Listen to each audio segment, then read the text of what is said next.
வணக்கம். கேப்டன் ஒரு டைமு கண்ணு பட வகுதையா அப்படிங்கிற ஒரு படம் அப்போ வந்து ஷூட்டிங்கில் இருந்தார். அப்போ வந்து தன்னுடைய ஏழ்மையான நிலையில் உடல் பாகங்கள் ஊனமான ஒருத்தர் என்ன பண்ணாருன்னா, விஜயகாந்த் சாருக்கு ஒரு லெட்டர் எழுதினார்.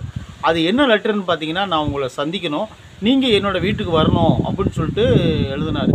நான் வந்து உங்களோட படங்கள் எல்லா படங்களும் நான் பார்த்துருக்கேன் அப்படின்னு சொல்லிட்டு எழுதுகிறார் அந்த லெட்ரு. அந்த லெட்ரு வந்து கேப்டன் சாருக்கு வந்து கிடைக்கல. அதுக்கு காரணம் என்னென்னு பார்த்தீங்கன்னா, அவங்க உதவியாளர் வந்து அந்த லெட்டரை மறந்துடுறாங்க. இப்போ என்ன ஆகுதுன்னா, அந்த படம் ஷூட்டிங் எல்லாம் முடிச்சுட்டு சென்னை கிளம்பி போகிற டைம் அது. கிளம்பி போயிட்டுருக்கிறாரு.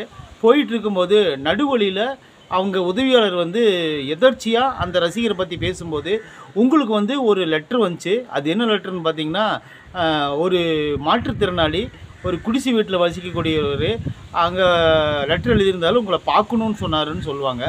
சொன்ன உடனே விஜயகாந்த் சாருக்கு செம கோபம் ஆயிடுவார். அது என்னென்னு பார்த்தீங்கன்னா, இத்தனை நாள் ஏன் இந்த உண்மையை எங்கள்கிட்ட சொல்லலை அப்படின்னு சொல்லி கேட்பார். கேட்ட உடனே அவங்க சொல்லுவாங்க, இல்லை அந்த ஏரியா வந்து ரொம்ப டல்லான ஏரியா, அங்கே உள்ளே போகிறதுக்கு கூட வசதி கிடையாது. நாம் இங்கேருந்து ஊருக்குள்ளே போனால் கூட நடந்தான் போகணும், எங்கள் வீட்டுக்குள்ளே வந்து உட்கார்றதுக்கு கூட சரியான ஒரு இடம் கிடையாது அப்படின்னு சொல்லிட்டு சொல்லும்போது, விஜயகாந்த் சார் உதவியாளர் மேலே ரொம்ப கோவப்பட்டாராமா. கோவப்பட்ட உடனே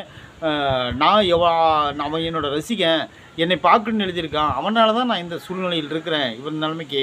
அதனால் அவன் சொன்ன ஒரு சாதாரண ஒரு லெட்ரு உங்களுக்கு தெரியலாம், அந்த லெட்ரு வந்து எனக்கு மதிப்பு மிக்கது அப்படின்னு சொல்லிட்டு என்ன பண்ணார்னா, அந்த லெட்டருக்காக திரும்பி மீண்டும் காரை வளைச்சிக்கிட்டு அவங்க வீட்டுக்கே போயிருக்காரு. வீட்டுக்கே போயிட்டு காரை ரொம்ப தூரமாக நிறுத்திட்டு கூட்டம் கூடிருன்ட்டு நடந்தே போயிருக்காரு. இங்கேருந்து நடந்தே போய் அவருடைய இடத்துல அந்த வீட்டுக்குள்ளே உள்ளே போயிட்டு பேசியிருக்காரு. பேசி பார்த்துட்டு அவர் பார்த்த உடனே அந்த மாற்றுத்திறனாளி அவருக்கு வந்து ரொம்ப மகிழ்ச்சியாக போச்சு.